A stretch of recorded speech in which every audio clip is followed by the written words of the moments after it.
ಇಲ್ಲಿ ಒಂದು ಮುಖ್ಯವಾಗಿ ಗಮನಿಸಬೇಕಾಗಿದ್ದು ಏನಂತ ಹೇಳಿದ್ರೆ, ಈ ಸಾರಿ ಏನು ಅಜೆಂಡಾಗಳು ಇಟ್ಟಿದ್ದಾರೆ ಈಗ, ಹಾಂ ಸಾಮಾನ್ಯವಾಗಿ ಪೂರ್ವಭಾವಿಯಾಗಿಯೇ ಅಜೆಂಡಾಗಳನ್ನ ಕೊಟ್ಬಿಟ್ಟಿರ್ತಾರೆ. ಹೌದು. ಮಧ್ಯದಲ್ಲಿ ಅರ್ಜೆಂಟ್ ಅಜೆಂಡಾಗಳು ಬಂದರೂ ಸಹಿತ ಆಶ್ಚರ್ಯ ಪಡಬೇಕಾಗಿಲ್ಲ ಅಂತ. ಹಾಂ, ಆ ರೀತಿನೂ ಇದೆ ಹಾಗಾದರೆ. ಅಂಥ ಒಂದಿಷ್ಟು ಡೆವಲಪ್ಮೆಂಟ್ಸು ಇದಾವೆ ಅಂಥೇಳಿ ರಾಜಕೀಯ ಚರ್ಚೆಗಳು ನಡೆದಿದ್ದಾವೆ. ಹಾಂ, ಯಾಕೆಂದರೆ ಡಿಲಿಮಿಟೇಷನ್ನು ಅವು ಇವು ಎಲ್ಲವೂ ಏನಿದಾವಲ್ಲ, ಹೌದು, ಕೆಲವೊಂದು ವಿಷಯಗಳನ್ನು ದಿಢೀರ್ ಅಂತೇಳಿ ತರಬಹುದು ಅಂತಕ್ಕಂಥ ಒಂದು ವಿಚಾರಗಳು ಇದ್ದಾವೆ. ಎಮರ್ಜೆನ್ಸಿ ಅಂಥೇಳಿ ಅಂತಕ್ಕಂಥದ್ದು.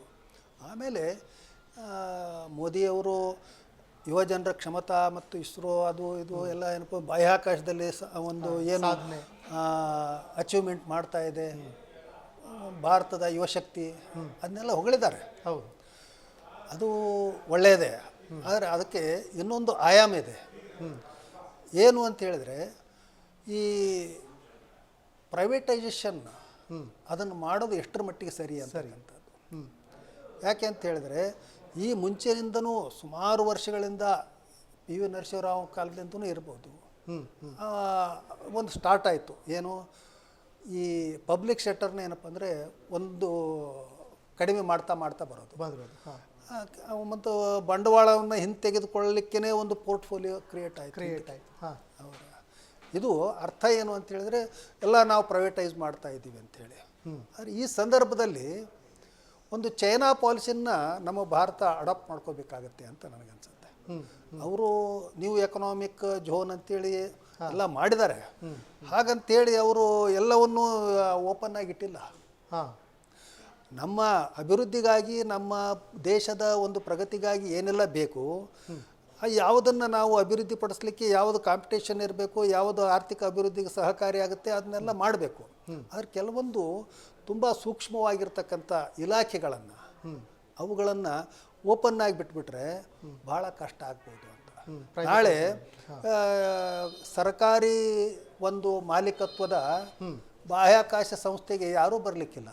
ಈಗಾಗಲೇ 100 ಜನ ಏನೋ ರಿಸೈನ್ ಮಾಡಿದ್ದಾರೆ. ಹಾಗೆ ಇನ್ನು ಉಳಿದವರು ಏನಂತ ಹೇಳಿದ್ರೆ, ಒಂದು ಕಮಿಟ್ಮೆಂಟ್ ಮೇಲೆ ನೀವು ಇರ್ರಿ ಅಂತ ಹೇಳಿದ್ರೆ ಆಗಲ್ಲ. ಯಾಕಂದರೆ ಪಕ್ಕದಲ್ಲೇ ಒಳ್ಳೆಯ ಸ್ಯಾಲ್ರಿ ಸಿಗ್ತಾ ಇರ್ತದೆ, ಅಲ್ಲಿಗೆ ಹೋಗ್ತಾರೆ. ಹೌದು, ಈಗಾಗಲೇ ಬ್ರೈನ್ ಡ್ರೈನ್ ಅಂತಕ್ಕಂಥದ್ದು ಫಾರಿನ್ಗೆ ಹೋಗುತ್ತೆ. ಎಲ್ಲ ಇಲ್ಲಿ ಕಲಿತಾರೆ, ಅಮೇರಿಕಕ್ಕೆ ಹೋಗ್ತಾರೆ, ಇಂಗ್ಲೆಂಡಿಗೆ ಹೋಗ್ತಾರೆ.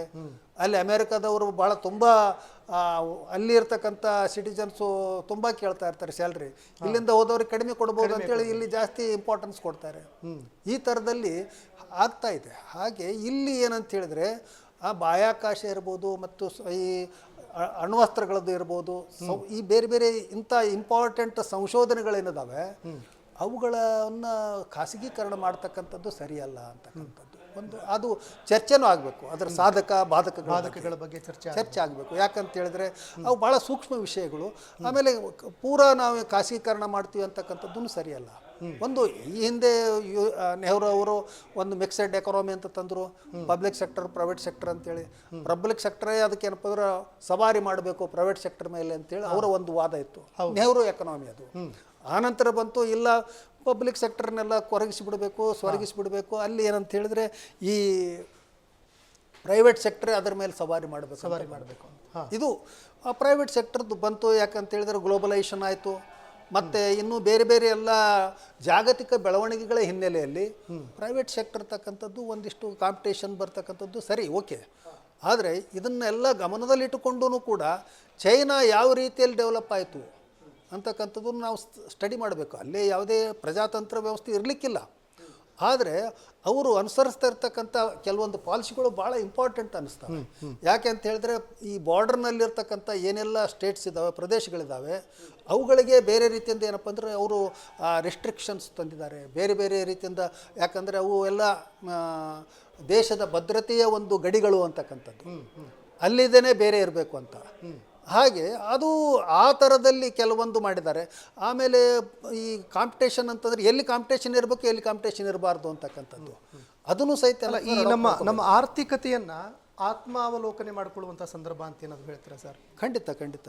ಆರ್ಥಿಕ ಪಾಲಿಸಿಗಳಲ್ಲಿ ಏನಂತ ಹೇಳಿದ್ರೆ, ನಾವು ಯಾವುದನ್ನು ಪ್ರೈವೇಟೈಸ್ ಮಾಡಬೇಕು, ಯಾವುದನ್ನು ಮಾಡಬಾರ್ದು, ಅದರ ಬಗ್ಗೆ ಇನ್ನೂ ತೀರ್ಮಾನ ಆಗಬೇಕು. ಮತ್ತು ಆಳವಾದ ಚರ್ಚೆಗಳಾಗಬೇಕು.